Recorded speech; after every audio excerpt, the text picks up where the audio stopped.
Hello guys, welcome back to this channel. Guys, इस video में हम लोग बात करेंगे बैड बैंक के बारे में। जैसा कि गाइस आप लोगों को पता है, बैड बैंक एक ऐसी एसेट मैनेजमेंट कंपनी होगी जो बैड एसेट्स को या जो एनपीए जिसको बोलते हैं उसको एब्जॉर्ब करने की कोशिश करेगी। लेकिन आगे शुरू करें इस वीडियो को, उससे पहले आपसे रिक्वेस्ट करूंगा कि अगर आप इस चैनल को फर्स्ट टाइम देख रहे हैं तो सब्सक्राइब करके बेल आइकन को हिट कर लीजिए ताकि नोटिफिकेशंस की जानकारी आपको मिले और आप सबसे पहले उसे देख पाएँ।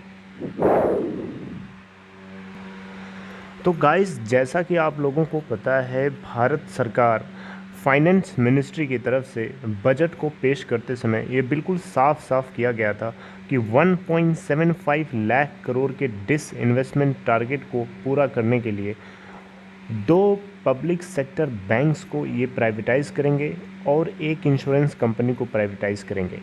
लेकिन साथ साथ में एक सबसे बड़ी दूसरी खबर थी, वो ये थी कि बैड बैंक्स बनाए जाएंगे, बैड बैंक बनाया जाएगा, बैड बैंक्स नहीं बल्कि बैड बैंक बनाया जाएगा। यानी एक ही ऐसा बैंक होगा जो एनपीएस की जो प्रॉब्लम्स है, बेसिकली जो फाइनेंशियल इंस्टीट्यूशंस हैं जैसे कि पब्लिक सेक्टर बैंक्स, जैसा कि आपको पता है सबसे ज़्यादा एनपीए इन्हीं का होता है।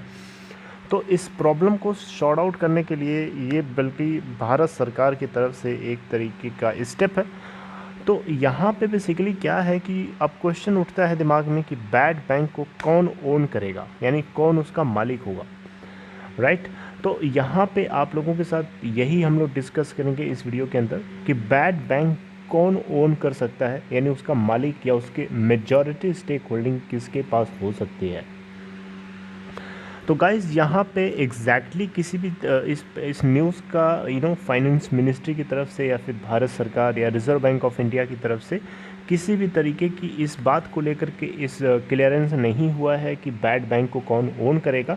लेकिन एक चीज़ आपको बताना चाहूँगा, जो उनके क्लोज सोर्सेज होते हैं ना, जो अंदर की बात जानते हैं, राइट, तो वो मीडिया तक पहुंचा देते हैं, लेकिन अपनी वो कंडीशंस को एनोनिमिटी पे रखते हैं, यानी वो डिस्क्लोज़ नहीं करते हैं, राइट। वो नहीं चाहते हैं कि उनकी आइडेंटिटी को कोई डिस्क्लोज़ करे, तो वो चुपचाप जो है इन्फॉर्मेशन को लीक कर देते हैं। तो कुछ ऐसी ही इन्फॉर्मेशन मेरे हाथ लगी है और आप लोगों के साथ शेयर करना चाहूँगा।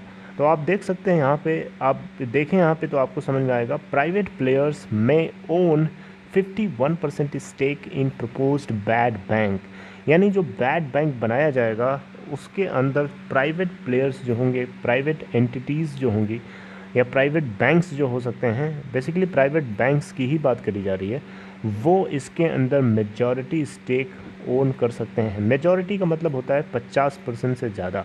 अब 50% से ज़्यादा 51% भी होता है, ठीक है। तो स्टेट रन बैंक्स जो कि इसके ऊपर काम कर रहे हैं, यानी बैड बैंक को बनाने के ऊपर काम कर रहे हैं, और वो चाहते हैं कि जो एसेट मैनेजर्स हैं, यानी बैड बैंक्स को मैनेज करने के लिए जो प्राइवेट प्लेयर्स हैं, वो सामने आए और 51% स्टेक को ओन कर सकते हैं, राइट।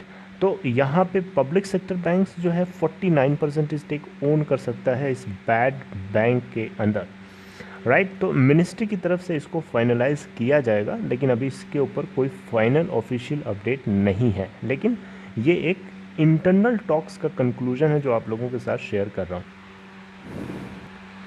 यहाँ पे एक चीज़ और लिखी गई है गाइस कि जो प्राइवेट एंटिटीज़ होंगी जो बैड एसेट्स को हाउस कर रही होंगी एएमसी के अंदर, यानी बैड बैंक के अंदर, उनको किसी भी तरीके से इसके अंदर इन्वेस्टमेंट करने के लिए परमिशन नहीं दिया जाएगा, राइट। तो अब यहाँ एक क्वेश्चन आपके दिमाग में दिख रहा होगा, आप देख रहे होंगे यहाँ पे कि will NBFCs be allowed to transfer stressed assets to proposed bank, मतलब कि क्या नॉन बैंकिंग फाइनेंशियल कंपनीज भी अलाउड होंगी कि वो अपने बैड एसेट्स को या नॉन परफॉर्मिंग एसेट्स को या स्ट्रेस्ड एसेट्स को इस बैड बैंक के अंदर पार्क कर पाएंगी। ये सबसे बड़ा क्वेश्चन है, क्या ऐसा होगा? तो आइए उसको जानते हैं। तो गाइस देखिए, नॉन बैंकिंग फाइनेंशियल कंपनीज़ को, एनबीएफसीज़ को इस बैड बैंक के अंदर अपनी स्ट्रेस्ड एसेट्स को या अपने एनपीएस को या बैड एसेट्स को पार्क करने की शायद इनिशियल स्टेज पे परमिशन ना मिले। ऐसा इसलिए गाइस क्योंकि एनबीएफसीज़ का जो पहली बात तो इनका जो डेट होता है या इनकी जो बैड एसेट्स होती हैं उतनी ज़्यादा नहीं होती हैं जितनी ज़्यादा पब्लिक सेक्टर बैंक्स के होते हैं। Are you getting my point?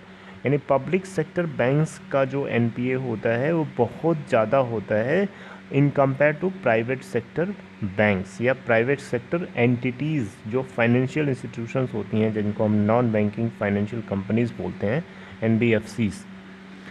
Okay, तो अब इसको समझने के लिए मैं आपको यहाँ पे एक डेटा है वो प्रेजेंट करना चाहूँगा। आप देख सकते हैं, आपको स्क्रीन पे दिख भी रहा होगा होपफुली। आप देखें तो यहाँ पे जो पब्लिक सेक्टर बैंक्स हैं इनके पास टोटल जो बैड एसेट्स हैं या एनपीएज हैं 5.77 lakh crore at the end of December 2020। वहीं हम प्राइवेट बैंक्स के एनपीए की बात करें तो वो है 1.65 lakh crore at the end of December 2020। तो आप यहाँ से देख सकते हैं कि जो पब्लिक सेक्टर बैंक्स होते हैं, स्टेट रन बैंक्स होते हैं, इनके पास कॉरपोरेट लोन्स ज़्यादा दिए जाते हैं जिसकी वजह से या कॉरपोरेट अकाउंट्स ज़्यादा होते हैं और इसीलिए इनके यहाँ घोटाला भी बहुत ज़्यादा होता है। यानी जो प्रिंसिपल अमाउंट होता है और उसके साथ में जो इंटरेस्ट होता है वो 90 डेज़ के भीतर नहीं पे किया जाता है तो उसको ये एनपीए की कैटेगरी के अंदर डाल देते हैं। राइट, ये रूल होता है बेसिकली एनपीए कैटेगराइज करने का। तो इसी को लेके जो है एनबीएफसीज़ को, नॉन बैंकिंग फाइनेंशियल कंपनीज़ को हो सकता है अलाउड ना किया जाए। दूसरी कई इसके पॉइंट ऑफ व्यू हो सकते हैं ना, क्योंकि जो एनबीएफसीज़ होती हैं पहले तो ये छोटे छोटे इनके पास कॉर्पोरेट अकाउंट्स नहीं होते हैं इतने बड़े बड़े, राइट। और दूसरी चीज़ ये कि जो एनबीएफसीज़ होती हैं इनके पास जो ये लोन बांटते हैं उसका 100% प्रोविज़न करके नहीं रखते हैं, राइट। तो जो हेयर कट होगा बेसिकली बैड बैंक के अंदर, कोई पब्लिक सेक्टर बैंक अगर अपनी एसेट को बैड एसेट्स को पार्क करता है, इट मीन्स दैट कि उसको काफ़ी हेयर कट भी झेलना पड़ेगा। ऐसा नहीं है कि उसको हेयर कट नहीं झेलना पड़ेगा। और वो एनबीएफसीज़ को हेयर कट झेलना पड़ेगा तो शायद उसके लिए मुश्किल हो सकता है, क्योंकि एनबीएफसीज़ प्रॉफिट जनरेटिंग कंपनीज होती हैं। यानी इनका मेन बिजनेस होता है कि ये ज़्यादा से ज़्यादा मोटी रकम, ज़्यादा प्रॉफिट गेन करें। बैंक भी वही करता है, ऐसा नहीं कि बैंक अलग कुछ करता है, लेकिन बैंक कम प्रॉफिट के साथ काम करता है, लेकिन एनबीएफसीज़ थोड़ा ज़्यादा प्रॉफिट के साथ काम करती हैं। तो ज़्यादा प्रॉफिट के साथ जो कंपनी काम करती है उसको हेयर कट अगर झेलना पड़ेगा तो उसको ज़्यादा लॉस भी होगा, राइट।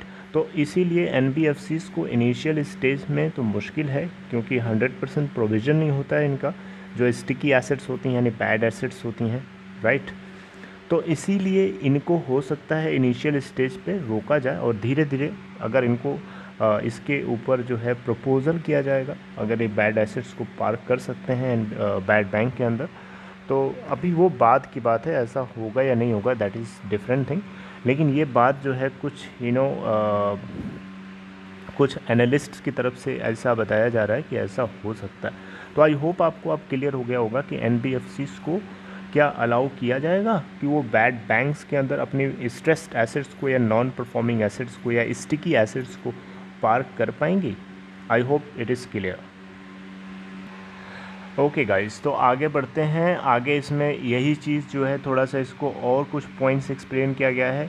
यहाँ पे एक फैक्टर ये बताया जा रहा है कि जो प्राइवेट सेक्टर बैंक्स हो सकते हैं वो इसलिए भी अपना इंटरेस्ट दिखा सकते हैं बैड बैंक के अंदर ओनर बनने के लिए या उसकी मेजॉरिटी स्टेक को ओन करने के लिए, क्योंकि ये एक उनको 2.25 ट्रिलियन रुपए के अपॉर्चुनिटी को, या ऐसे समझिए 2.25 ट्रिलियन रुपीस के एसेट को मैनेज करने की एक अपॉर्चुनिटी मिलेगी प्राइवेट सेक्टर प्लेयर्स को, जिसको लेकर के उनके अंदर इंटरेस्ट आ सकता है, क्योंकि एक बहुत ही थिक चंक, एक बड़ा चंक होगा मैनेजमेंट फीस को लेकर के, ठीक है।